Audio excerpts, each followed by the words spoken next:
Hey everybody, we're going to review the Hoka Speedgoat 5. So why am I doing this review in 2024 when the 5 were released in 2022? Well, the reason is because they released the Hoka Speedgoat 6 this year, and there are some head-to-head categories where the 5 actually beats out the 6. They've dropped the price of the 5 as well, so you can get it for cheaper now. So right now, it is priced anywhere from $110 to $130 online. The Hoka Speedgoat 5, that is. The 6 is $155. So I think it is still worth it in 2024 and 2025 to get the Hoka Speedgoat 5. So we're going to go over a few categories and why I still love this trail runner today. So for the Hoka Speedgoat, everybody, we rated this a 9 out of 10 for comfort. It is a super comfortable trail running shoe. It has the EVA foam midsole, which I think they've improved since the Speedgoat 4, to be completely honest. It's definitely more compressible, and it just has great comfort right out of the box. I didn't think the midsole was super thick like you would expect it to be. When I stood up and put these shoes on is when I felt the comfort. Your foot just slowly falls into the midsole and feels super comfortable. On the trails, I didn't have any hot spots or anything of that sort, and I was just really happy with the cushioning of this trail running shoe. So moving towards the front of the shoe, a lot of people complained that it was a little narrow. To be completely honest, for me, it was a pretty wide open toe box, and I want to say that because the Hoka Speedgoat 6 is definitely too narrow compared to this one. So that's one of the features of the Speedgoat 5 that's better than the 6, honestly. It just has a wider toe box and it's more comfortable. Moving up towards the tongue, with the Hoka Speedgoat 6, I noticed it really compressed on the top of my foot. This one is really more voluminous, and it just, see how I can fit my fist in there easily? It just allows for expansion of your foot without any issues, especially if your foot swells on the trail or anything of that sort. So I was really happy with the comfort in the front of the shoe. Now moving towards the back, it's definitely wider than the Hoka Speedgoat 6. And right here definitely has nice padding. I was really happy with the heel right here. It has the meta rocker geometry, as you can see, starting right around here and moving towards there. That allows for a more efficient stride, and you just feel a lot faster in the Hoka shoes. To be completely honest, with Hoka shoes, you just feel a lot quicker and lighter on your feet. Even if it's not the Speedgoat 5, if it's any of the hiking boots like I've reviewed in the past, they just feel faster.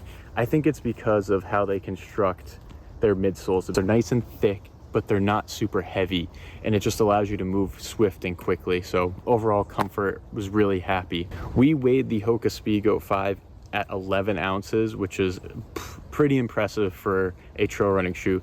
Super lightweight, didn't have any issues in terms of weight, and I was just really happy with the weight. One more thing I just wanted to add in terms of comfort, it has a semi-gusseted tongue.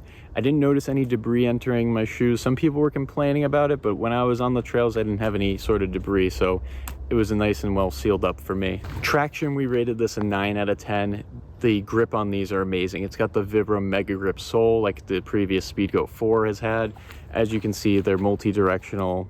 They have nice and widely spaced lugs, and they're 5mm each, which is perfect for a trail running shoe. So one of the things with trail runners I wanted to bring up is you want to check how you're going up hillsides. Hillsides is one of my favorite ways to do trail running. So you want to check how the traction is like this and like this on an incline, which not all trail runners are actually great at. They're great at inclines straight up like this, but when I test out a trail runner, you want to definitely test hillside running. Those are one of the things you want to test out for sure to know if the traction is great. So that held up great with hillside running, and then just running on straight inclines as well. Did it on a variety of surfaces: gravel, mud, dirt, slate, anything you can think of. This traction held up every single time. I was really impressed with the traction of the Speedgoat 5. Adding on to the traction, we want to talk about shock absorption as well. This rated a 5 out of 5 for shock absorption. So you think, you know, especially as a younger runner, trail runner that is, you don't care about shock absorption. Who cares about all the stress I put on my joints? So what I think Hoka does is that, like I said before, they make the midsole super thick, which allows for that shock absorption. It has a 4mm drop, which allows for a more natural stride as well. But I was really impressed with the shock absorption of these. If you are jumping up onto anything as well while you're trail running, it holds up against your ankle and knee joints as well. I wanted to say these were definitely the best balance of being stiff but not too flexible. What I mean by that, so when you're running on an uneven surface, if you have a trail runner that's too flexible, then you are going to conform to that surface and fall off of it and slip. You won't have good traction on it. If you're stiff, it'll hold true against that surface and won't move whatsoever. I think this is the perfect balance of being stiff and flexible at the same time. If we do our test here, it has some give, but not a lot. So that's what I think makes the traction that exceptional on the Speedgoat 5. Overall protection, we rated this a 4 out of 5.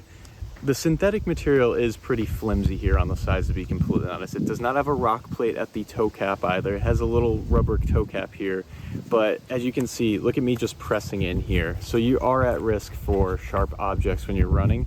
Not in the heel though. The material definitely gets thicker here, which is good. Definitely is a super breathable trail runner, but when we're talking about overall protection, this can easily break on these sides. I haven't noticed that so far for me, but you can easily rip through that. So that's just something to keep in mind. For fit, we rated these a 5 out of 5. I did not have to size up or down in these. Like I said, I was really happy with the toe box here and how much room I had, especially how voluminous this trail runner is, to be honest. A lot of them are super stiff, like the Hoka Speedgoat 6, and they just don't give you enough room. Durability, we rated this a 9 out of 10. There's been no breakdown of the shoe. Take a look at the Vibram Mega Grip. The lugs are still nice and robust to this day. There hasn't been much breakdown. Moving towards the top of the shoe, it does have traditional stitching. A little bit is welded, so like we said in the past, welding material can break down easier and rip. I haven't noticed any issues with this shoe in terms of durability. Some people were complaining about the tongue giving out and wearing down about after 80 miles to 100 miles I've been hearing online, but I didn't have any issues with it. We've been over 80 miles with these in about a year and a half, and no issues in terms of durability, so I've been really happy with these. So overall, the Hoka Speedgoat 5 in 2024 and 2025, is it still worth it? Yes, it is, especially with the reduced price now on the market. It has some better attributes than the Hoka Speedgoat 6, so I still think it's worth it to this day. It's a super lightweight, comfortable trail running shoe with excellent traction. It does have its faults with overall protection in areas where their welding may break down in terms of durability, but like I said, I haven't noticed any of those issues yet. So thank you for watching the review, guys. If you'd like to purchase these, there's a link down below in the description where we put the lowest possible price on the market for you to purchase these, and please like and subscribe. Thanks for watching.